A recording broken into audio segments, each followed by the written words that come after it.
नमस्कार दोस्तों, knowledge circle में आपका स्वागत है। दोस्तों, एक बड़ी डेवलपमेंट देखने को मिल रही है इंडिया और रशिया के रिलेशंस में। वो भी एक ऐसे टाइम पे जब पश्चिमी देश इंक्लूडिंग यूरोपियन यूनियन भारत को रशिया से दूर करने की कोशिश में लगे हुए हैं। आपको याद होगा कि अभी कुछ समय पहले यूक्रेन के डेप्यूटी फॉरेन मिनिस्टर भारत के दौरे पर थी, इसी मकसद के साथ। इसका डिटेल वीडियो भी मैंने बनाया था, आप देख सकते हैं, मेरे प्लेलिस्ट में ये आपको मिल जाएगा कि कैसे वेस्टर्न कंट्रीज और जापरोवा की भारत दौरे के बीच कनेक्शन हो सकता है और इस दौरे का मेन मकसद क्या था। सो जो न्यूज सामने आ रही है, इंडिया रशिया ने बातचीत शुरू कर दी है फ्री ट्रेड अग्रीमेंट पे। रशिया के डेप्यूटी प्राइम मिनिस्टर डेनिस मांटुरोवा ने ये जानकारी एक कार्यक्रम के दौरान दी जब वो भारत के दौरे पर आए। आपको पता होगा डेनिस मांटुरोवा रशिया के ट्रेड मिनिस्टर भी हैं और ये घोषणा एक ऐसे टाइम पे हुई है जब इंडिया, ब्रिटेन और यूरोपियन यूनियन जैसे देशों के साथ भी फ्री ट्रेड अग्रीमेंट साइन करने के बारे में डिस्कशन में इन्वॉल्व है। तो जाहिर सी बात है, यूरोपियन यूनियन खास करके यूएसए इंडिया रशिया के इस ट्रेड डिस्कशन से ज्यादा खुश नहीं दिखेगा, क्योंकि आपको पता होगा कि यूएसए भारत का बिगेस्ट ट्रेडिंग पार्टनर भी है।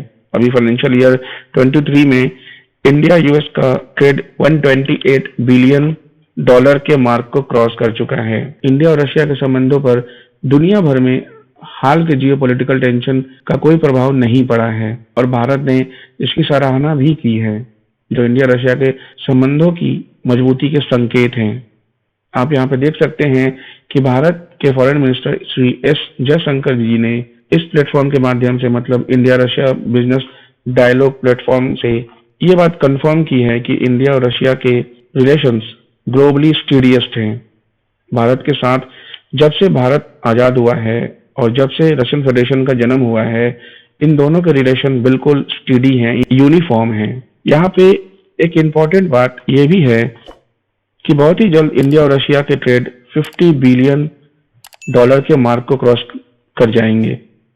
आज करंट सिनारियो की बात अगर हम करें तो अभी करेंटली रशिया भारत का चौथा सबसे बड़ा ट्रेडिंग पार्टनर है। मगर कोई बड़ी बात नहीं कि इन फ्यूचर जब रशिया भारत के साथ फ्री ट्रेड अग्रीमेंट और बायलैटरल इन्वेस्टमेंट ट्रीटी साइन कर लेंगे, जिससे दोनों देशों के बिजनेसमैन एक दूसरे की कंट्रीज में निवेश भी कर पाएंगे आराम से। उसके बाद कोई बड़ी बात नहीं कि रशिया चाइना को रिप्लेस करके दूसरा लार्जेस्ट ट्रेडिंग पार्टनर बन जाएगा भारत का। और ऐसा मैं इसलिए बोल रहा हूं क्योंकि रशिया के ट्रेड मिनिस्टर ने अपने स्टेटमेंट में कहा है कि यूरेशियन इकोनॉमिक कमीशन और भारत के साथ फ्री ट्रेड एग्रीमेंट पर बातचीत में तेजी करने की उम्मीद कर रहे हैं। नाउ यहाँ पे मैं आपको एक इम्पॉर्टेंट बात बताता हूँ कि रशिया ने एक यूनिक टाइप का इकोनॉमिक ग्रुप बना रखा है जिसका नाम है यूरेशियन इकोनॉमिक यूनियन। इसमें टोटल 5 कंट्रीज हैं, आर्मीनिया, बेलारूस, कजाकिस्तान, किर्गिस्तान और ऑब्वियसली रशिया। तो जो बात चल रही है, इसके बाद इंडिया के जो ट्रेड रिस्ट्रिक्शंस हैं इन 5 देशों के साथ, वो काफी हद तक कम कर दिए जाएंगे, जिससे हमारा जो ओवरऑल ट्रेड है यूरेशियन यूनियन से वो बढ़ेगा। मगर मैं फिर से क्लियर कर देना चाहता हूं कि जो हमारा मेन ट्रेड एग्रीमेंट हो रहा है वो हो रहा है रशियन फेडरेशन के साथ। अब आप यहाँ पे ये सवाल पूछेंगे कि रशिया इंडिया के साथ इस फ्री ट्रेड एग्रीमेंट को लेकर के इतना उत्साहित क्यों है, तो इसका जवाब आपको इस वीडियो में मिलेगा। यहाँ पे आप देख सकते हैं रशिया के जो मॉल्स हैं, वहाँ के आफ्टर सैंक्शंस वो बिल्कुल खाली, एक तरह से सुनसान पड़े हुए हैं, क्योंकि अभी पूरी दुनिया में सबसे ज्यादा सैंक्शंस जो हैं वो रशिया पे ही लगे हुए हैं और सैंक्शन के बाद वहां से एक के बाद एक कंपनीज पुल आउट हो रही हैं, चाहे वो अमेरिकन हो, कोरियन हो या फिर जापानीज कंपनी हो, एक के बाद एक सारी पुल आउट कर रही हैं। तो वहां के मार्केट में ऑप्शंस की कमी हो गई है, वैरायटी की कमी हो गई है।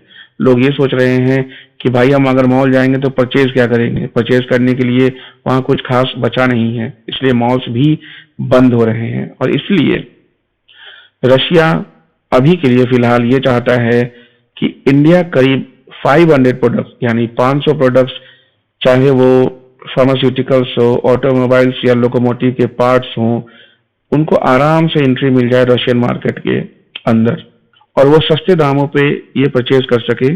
इंडियन प्रोडक्ट और इंडिया के लिए भी अच्छा है। एक तो रुपीस का सर्कुलेशन बढ़ेगा, दूसरा इंडिया और रशिया के बीच एक ट्रेड इम्बैलेंस बना हुआ है, उसको हम थोड़ा बैलेंस कर पाएंगे अगर हम एक्सपोर्ट ज्यादा करते हैं।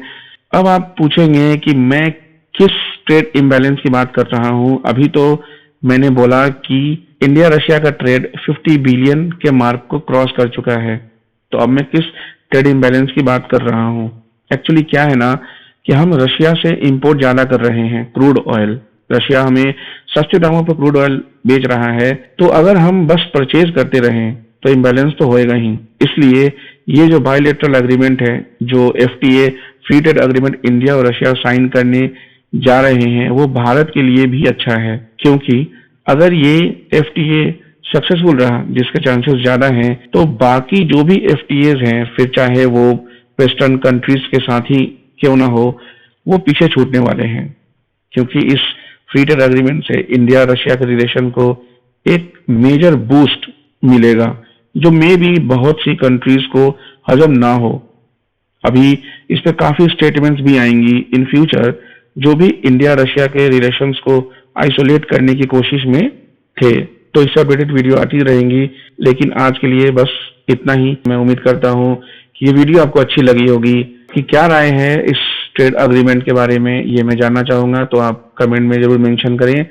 तो मिलते हैं अपने नेक्स्ट वीडियो में, तब तक के लिए थैंक यू वेरी मच।